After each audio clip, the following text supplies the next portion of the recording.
Clover has been putting Yuno in the spotlight lately, and it's for good reason because that boy has been in his bag.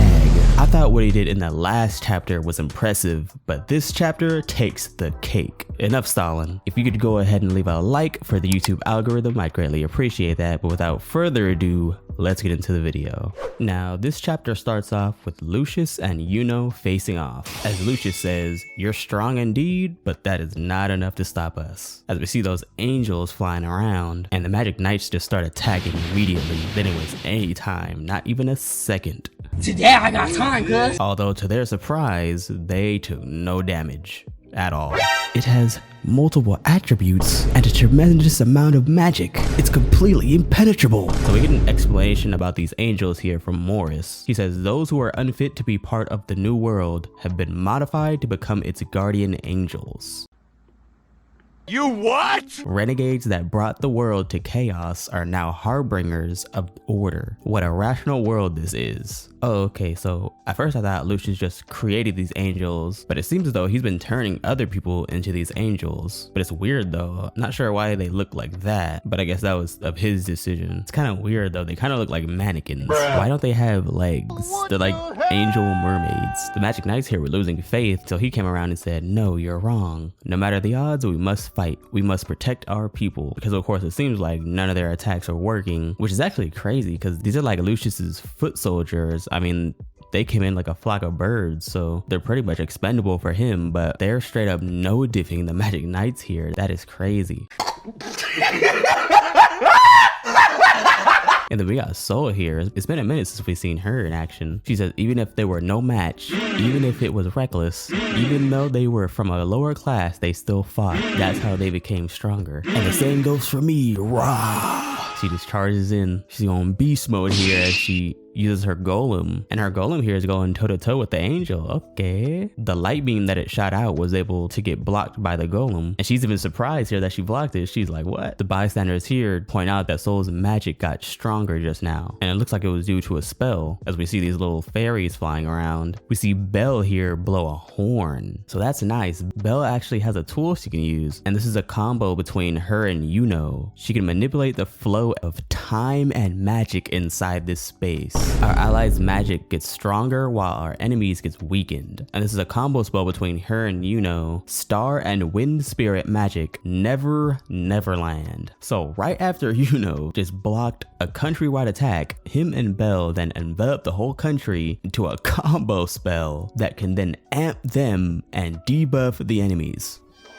I'd just like to point out, again, notice how Yuno is in his base form.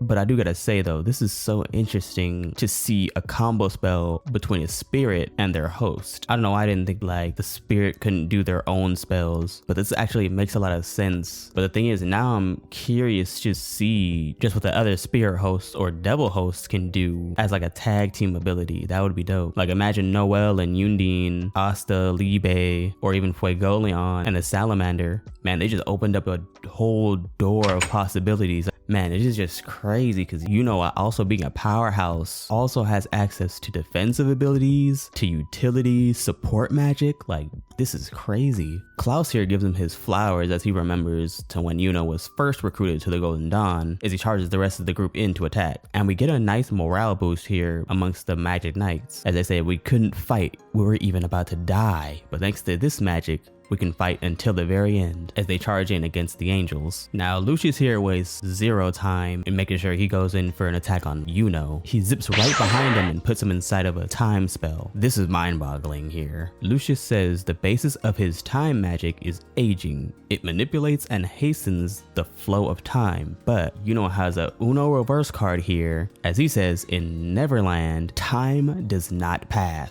This is just wild. So not only does this combo spell between him and Belle amp his comrades and debuff his enemies, but it also renders them immune to time magic. Wrap it up. That's it. Yuno straight up just whipped out a counter to time magic, which is perfect for this situation. I cannot emphasize enough just how broken that is. Like, this right here exceeds any type of hacks. Like, granted, it's magic, but it's also like on the border of reality manipulation. Immune to time magic and aging. Mind you, this is a spell that they casted across the country to protect all the citizens inside it and the other magic knights and help them take down the enemy. This is absolutely mind-boggling. Lucius here says it really is a magic that was born to oppose me. I despise it. As expected, you are my rival. He says that, but Yuno takes offense to that. We all know that Yuno's rival is Asta, because he says right here, you are not my rival. And he's getting serious here because he's whipping out his spirit dive. He wasted no time. He pulls out the spirit of Zephyr and he slashes his horn off. And it looks like his blade is about to reach his neck. But that, of course, is the end of the chapter, as Yuno just displays the reason why he is the GOAT. That's why he's the GOAT! The GOAT! Yeah, if there's anything that these last two chapters have proven, it's the fact that Yuno is now the big dog. I'm just still trying to process the fact that he has such a wide arsenal of magic. He has offense, defense, utility, support. He can even debuff his enemies. The list goes on, because he also has mobility. What he just pulled off in this chapter was borderline reality manipulation. This dude practically saved the country, buffed all the allies so that they can participate, and is now taking on Lucius solo. I mean, I gotta say it, he's him. He's him Duncan. He's Him-berryall. Yuno Him-berryall. I gotta say, I was thinking before that the power between Yuno and Asta was kind of debatable, but with what Yuno has done these past two chapters, I really think he has the edge. What's also crazy here is the fact that it really seems like Yuno is carrying here. Hard carrying. I mean, we seen what happened with Jack. He got blitzed and one-shotted. We seen what happened with William. He got no diffed. And we see Yuno here. He's carrying all the slack. I mean, granted, we have the likes of Yami, Charlotte, Mereoleona, and Fuegoleon here, although we have yet to see what they've done. Spotlight really has been just on Yuno as of now, but as it's looking now, Yuno might as well get a backpack and put all the other Magic Knight captives inside of it, because his back seems to be hurting with all the carrying he's doing right now. But let me not speak too soon. I do gotta put some respect on Yami and the other Magic Knight captains, because they've definitely put in their work in the past. But I just don't know if they scale to this tier though. But then again, let me not speak too soon. We do gotta see what they can do, because we have yet to see any action from them in this fight. Well, if you made it this far, I appreciate you sticking around. If you could leave a like on the video, I'd greatly appreciate that. Consider subscribing as well. You'll like it here, I promise. Well, I'll see you in the next one. Thank you for watching.